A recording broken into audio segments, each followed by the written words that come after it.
ഇംഗ്ലണ്ടിനെതിരായ 4ാം T20യിൽ ഇന്ത്യ വിജയം നേടിയിരിക്കുകയാണ്. നിർണായക മത്സരത്തിൽ 15 റൺസിനാണ് ഇന്ത്യയുടെ ജയം. ആദ്യം ബാറ്റ് ചെയ്ത ഇന്ത്യ 9 വിക്കറ്റ് നഷ്ടത്തിൽ 181 റൺസ് എടുത്തപ്പോൾ മറുപടിക്കിറങ്ങിയ ഇംഗ്ലണ്ട് 166 റൺസാണ് നേടിയത്. ജയത്തോടെ 5 മത്സര പരമ്പര 3-1 ഉറപ്പിക്കാനും ഇന്ത്യക്ക് സാധിച്ചു. ഇന്ത്യയുടെ തകർപ്പൻ ജയത്തിന് പിന്നാലെ വിവാദം കനക്കുകയാണ്. ഇന്ത്യ ചതിച്ച് ജയിച്ചുവെന്ന ആരോപണമാണ് ശക്തമാവുന്നത്. ശിവം ദുബെയ്ക്ക് ബാറ്റിംഗിനിടെ പരിക്കേറ്റപ്പോൾ ബൗളിംഗ് സമയത്ത് കണക്ഷൻ സബ്സ്റ്റിറ്റ്യൂട്ട് നിയമപ്രകാരം ഇന്ത്യ ഹർഷിത് റാണയെ കളിപ്പിക്കുകയായിരുന്നു. സ്പെഷ്യലിസ്റ്റ് പേസർ 3 വിക്കറ്റുകളുമായി ഇന്ത്യയുടെ ജയത്തിൽ നിർണായക പങ്കും വഹിച്ചു. മീഡിയം പേസ് ഓൾറൗണ്ടറായ ദുബെയ്ക്ക് പരിക്കേറ്റാൽ പകരം രമൺദീപ് സിംഗിനെയായിരുന്നു പരിഗണിക്കേണ്ടിയിരുന്നത്. എന്നാൽ നിയമം മറയാക്കി ഇന്ത്യ പേസർ ഹർഷിതിനെ കളിപ്പിച്ച് വിജയം നേടുകയായിരുന്നു.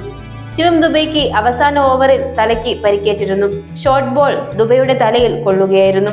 എന്നാൽ നിയമത്തെ ദുരുപയോഗം ചെയ്ത് ഇന്ത്യ ദുബെയ്ക്ക് പകരം ഹർഷിത് റാണയെ ബൗളിംഗ് സമയത്ത് കൊണ്ടുവന്നു. കണക്ഷൻ സബ്സ്റ്റിറ്റ്യൂട്ട് നിയമപ്രകാരം ഒരു താരത്തിന് പരിക്കേറ്റാൽ അതേ നിലവാരമുള്ള താരത്തെയാണ് കൊണ്ടുവരേണ്ടത്. ശിവം ദുബെ മീഡിയം പേസ് ഓൾറൗണ്ടറാണ്. ആ സമയത്ത് താരത്തിന് പരിക്കേറ്റാൽ രമൺദീപ് സിംഗിനെയായിരുന്നു ഇന്ത്യ കൊണ്ടുവരേണ്ടത്.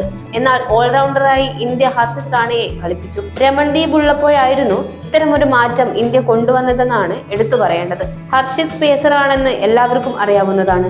അതുകൊണ്ട് തന്നെ ദുബെയ്ക്ക് പകരക്കാരനായി പന്തെറിയുന്ന സമയത്ത് താരത്തെ കൊണ്ടുവന്നത് ശരിയായ രീതിയല്ല. ഇത് ഇംഗ്ലണ്ടിന് വലിയ തിരിച്ചടിയാവുകയും ചെയ്തു.